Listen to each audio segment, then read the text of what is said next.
ये आप खुद देखिए मस्जिद का क्या हाल कर दिया मैंने। खुदा ना पूछ के ना कर लो, ये मस्जिद को शहीद मत करें। इनको खुदा का खौफ नहीं है। जो काफिर लोग हैं वो भी अपने बुतखाने को नहीं तोड़ते। ये कैसा मुसलमान है? खुदा के लिए हमारे पे तरस खा ले।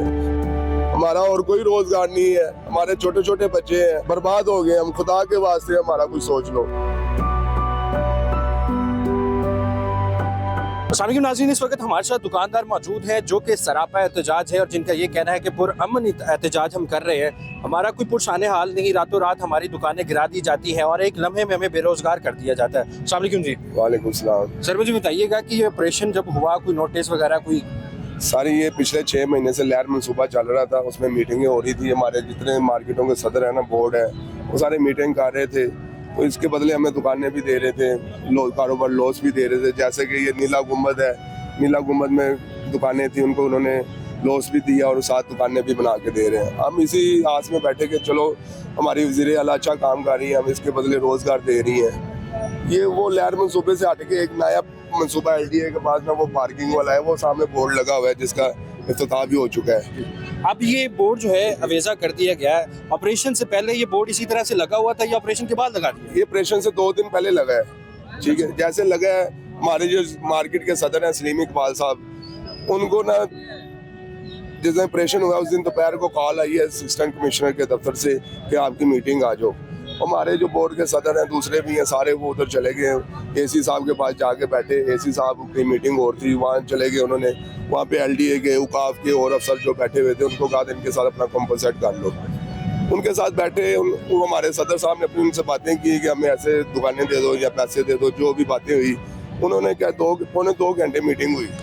उसके बाद उन्होंने क्या कहा कि आप ऐसा करें, अभी जाएं, सुबह 12 बजे एक एप्लीकेशन लेके आए और हम हमसे दोबारा मीटिंग करें तो ये आपको इसका मुआवजा दे देते हैं। सदर साहब अच्छा, जो मीटिंग हो रही थी ये मुआवजे के लिए हो रही थी कि आपको कहीं और शिफ्ट कर देते हैं या फिर आपकी दुकानों का आपको मुआवजा दे देते हैं? जी जी बिल्कुल, इसी बात पे मीटिंग हो रही थी। सदर साहब ने आके मार्केट वालों को बताया, मार्केट वाले चलो खुश हुए कि चलो कोई हमें सुनने वाला है, इसके बदले हमें रोजगार मिल जाएगा।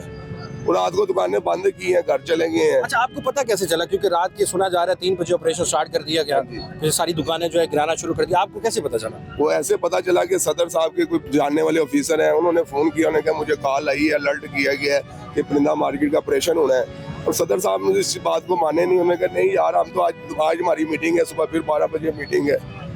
ठीक है, वो सदर साहब फिर भी मार्केट आ गए, उन्होंने आगे लोगों को बताया, 10, 15, 20 लोग आ गए दुकानों पे। जैसे सुबह 4 बजे हैं, ठीक है, यहाँ पे कोई 400-500 पुलिस की नफरी, 7 LDA वाले, कोई 250-300, कुछ 6-7 करेने, उनके ट्रक, उन्होंने भजन आके दावा बोलना शुरू कर दिया। हुकूमत की तरफ से ये मौक़िफ़ इख्तियार किया जा रहा है कि आप कब्जा माफिया हैं। सर कब्जा माफिया कोई नहीं है, मैं आपको सब बताता हूँ।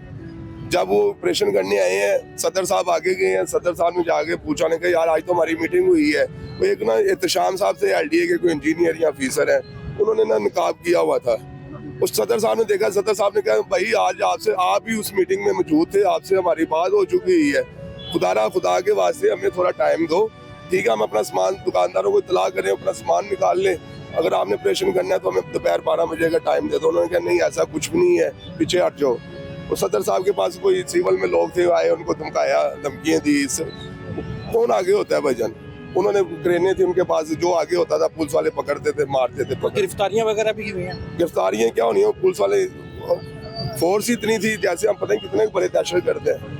मतलब मारपीट के पीछे कर देते थे? मारपीट के पीछे करते, उन्होंने दुकानें गिरानी शुरू कर दी। जैसे जैसे दुकानें गिरती गई हैं, कुछ 2-3-4 दुकानें यहाँ पे खुली थी, इनका सामान निकाला है, वो इन्होंने आज मीडिया पे भी लगा के दिखा रहे हैं कि हमने इनकी हेल्प की। वही हमारी अमूमन हम यहाँ से जब गुजरते हैं तो बहुत सारे परिंदे, बिल्लियाँ, जानवर यहाँ पे मौजूद होते हैं। तो रात के 3 बजे तो उनको निकाला नहीं गया होगा, वो क्या सारे मलबे के नीचे आ गए? भाईजान एक घर का कमरा शिफ्ट करना हो ना, बेड घर का शिफ्ट करना हो तो 5-7 घंटे लग जाते हैं। ये तो दुकानें थी, हमारे पिंजरे थे, जानवर थे, उनके जो खाना दाने का किसी का काम था, किसी का परिंदे का काम था, किसी का कुत्तों का, किसी को बिल्लियों का। कई लोगों को तो तला ही नहीं मिल सकी, वो घर सोए हुए हैं, फोन भी किए नहीं उन्होंने उठाए।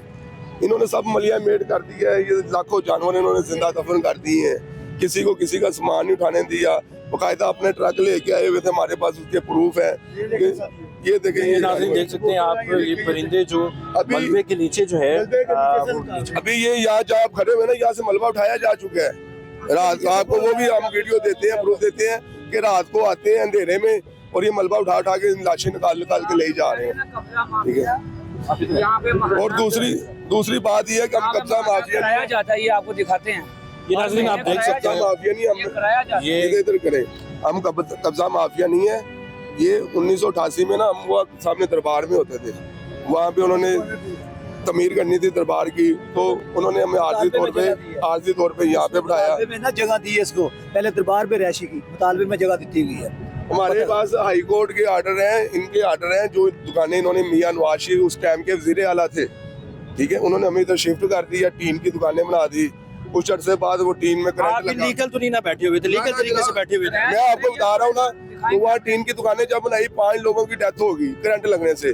वजीर आला नवाज शरीफ साहब ने नोटिस लिया, हमें ये मिट्टी की दुकानें और कब्रों पे जो स्लैबें डालते हैं वो डाल के हमें इन्होंने दुकानें बना दी। इन्होंने कहा 4 साल का अर्सा है, वहाँ जब जैसे कम्प्लेक्स तैयार हो जाएगा आपको वहाँ शिफ्ट कर देंगे।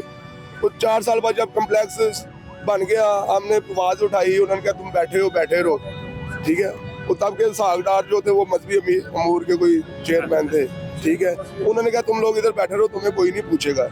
इस हिस्ट्री का मियां हमजा को पता है, मियां नवाज शरीफ को पता है, मियां शहबाज शरीफ को आप ये पता है। कहना चाह रहे हैं कि हुकूमती सतह पे इस चीज का इल्म था, इल्म था। और ये देखे, ये अपने कैमरे से दिखाए, ये महकमा औकाफ है, हमें पर्ची देता है और हर महीने बाद हम किराया देते हैं। हमारी अलॉटमेंट है, जब दुकान को ट्रांसफर करते हैं 50 महीने का किराया जमा करते हैं। वो हमारे पास अलॉटमेंट कागज हर चीज मौजूद है। हर महीने 2 दिन पहले मैंने किराया दिया है महकमा औकाफ को। कितने? 2 दिन। 4 तारीख को ऑपरेशन हुआ है, 2 तारीख को या कम को मुझसे वो किराया लेके गया है। भजन हम बेरोजगार हो गए हैं, हमारा कोई और इसके अलावा रोजगार नहीं था। जिंदगी की जमा पूंजी यही, पहले हमारे बाप ने यह मेहनत की, वो अल्लाह को प्यारे हो गए, मर गए। अब हम मेहनत कर रहे थे, अपने बच्चों का पेट पाल रहे थे, इसके अलावा हमारा और कुछ भी नहीं एक है। तरह से मर तो आप भी गए हैं। जी हम मर गए हैं। अब क्या बताएं, घर में इतनी टेंशन परेशानी, खाने के लिए पैसा नहीं है, क्योंकि हम वो गरीब गुरबा लोग थे जो रात को 1500 2000 की दिहाड़ी लगा के घर में आटा चीनी घी लेके जाते थे। नाज़रीन ये हैंड टू माउथ वाले लोग हैं जो कि अगर रोजगार अपना डेली ना कमाए तो रात को जो है वो घर का चूल्हा चलाना मुश्किल हो जाता है। दुकानें नहीं यहाँ पे गिराई गई, बल्कि मस्जिद भी जो है वो गिरा दी गई है। इमाम साहब भी हमारे साथ मौजूद हैं, इनसे भी पूछे। इमाम साहब आपकी कुछ वीडियोस देखी हमने, आप तो खून के आंसू रो रहे हैं, तो क्या मामला है मस्जिद का? मस्जिद का मामला ये है, इन्होंने ये दुकानें जो तोड़ी है वो तो ठीक है, इकट्ठे करके ना, मगर ये अल्लाह का घर, इसको नहीं तोड़ना चाहिए था। हम लोग क्या मुसाफिर साथ जो आते थे, जो अंदर नहीं पहुंच सकते थे, वो भी यहाँ पे आकर नमाज पढ़ते थे। फाजल साहब मुझे परेशान फरमाते थे कि आप साहब आपने जमात करवानी है, आप इधर जमात करवा कर। आज दूसरा दिन तीसरे दिन हो गया, हम यहाँ पे नमाज नहीं पढ़ रहे। तो ये आप खुद देखें मस्जिद का क्या हाल कर दिया उन्होंने। इनको खुदा का खौफ नहीं है। अल्लाह के घर को शहीद काफिर जो है ना, जो काफिर लोग हैं वो भी अपने बुत खाने को नहीं तोड़ते। ऐसे ही है काफिर लोग और हिंदू लोग वो अपने बुत खाने को, ईसाई अपने गिरजे को वो कभी नहीं तोड़ते। ये कैसा मुसलमान है? ये हमारे साथ मुल्क के वजीर आजम है, आपने कभी वजीर आला पंजाब आपने है। कभी पाकिस्तान में सुना फलां गिरजे को तबाह कर दिया या फलां आपने सुना मंदिर को? किसी मंदिर को गिराया हो किसी ने? ये मस्जिद मगर ये आपके सामने रात देखे, बना ली है इन्होंने। हम लोग सब लोग जो हिंदू भी है ना अपने मंदिर को वो नहीं गिराते यार। देखो हमारे ये मुसलमान है, मुसलमान देखो यार हमारी मस्जिद शहीद कर देती है, कितनी मस्जिदां शहीद हो रही हैं। हम नमाज पढ़े तो परेशान इधर रहते हैं, यहाँ पे बहुत परेशान है। हमारे जो बड़ी कारी साहब थे वो वहाँ पे फुट कर रो रहे थे। वो कह रहे थे खुदा ना पूछ के ना कर लो, ये मस्जिद को शहीद मत करें। ये जो आपने कर दिया है, ये दुकानदार के और गरीबों की पेट पे आपने टांग मारी है, लात मारी है, वो ठीक है। जितने परिंदे जानवर आपने जमीन के तले दब के मर गए, मलबे तले दब के मर गए, उनकी खैर चलो अल्लाह आपसे पूछेगा, मगर ये खुदा का घर, इसको मत गिराओ। खुदा ने इसको मत गिराओ। उन्होंने कुछ नहीं सुना, उन्होंने फिर भी मस्जिद गिरा दी। हम हाथ जोड़ के वज़ीर आला के आगे रिक्वेस्ट करते हैं, खुदा के लिए, खुदा के वास्ते हमारा रोजगार हमें वापस कर दिया जाए, इसके बदले हमारा नुकसान पूरा किया जाए, हमें कारोबार दिया जाए। आपकी मेहरबानी है, खुदा के लिए हमारे पे तरस खा लें। हमारा और कोई रोजगार नहीं है, हमारे छोटे छोटे बच्चे हैं, कोई कमाने वाला नहीं है, बर्बाद हो गए हम। खुदा के वास्ते हमारा कुछ सोच लो। नाज़रीन, ये सब लोग यहाँ पे इसलिए मौजूद हैं कि ये बड़ा पुरअमन एहतजाज कर रहे हैं, कोई किसी किस्म का दंगा फसाद नहीं है। बहुत सारी मीडिया के जो है नुमाइंदगान यहाँ पे आ चुके हैं, अपना अपना प्रोग्राम कर चुके हैं, हुकूमत बाला तक जो है आवाज़ पहुँचाने की कोशिश कर रहे हैं। और ये तमाम मामला जो है वो लीगल तरीके से परसू किया जा रहा था। इनका ये कहना है कि जब हम रेंट भी पे करते हैं और हमें नोटिस भी कोई नहीं है, रातों रात आके हमारे रोज़गार को ख़त्म कर दिया, हमारे बच्चे जो है भूख और अफलाक से जो है वो बिलक रहे हैं, अब उनको हम रोज़गार कहाँ से देंगे। इसी के साथ मुझे भी दीजिएगा इजाज़त। अल्लाह ने दिया।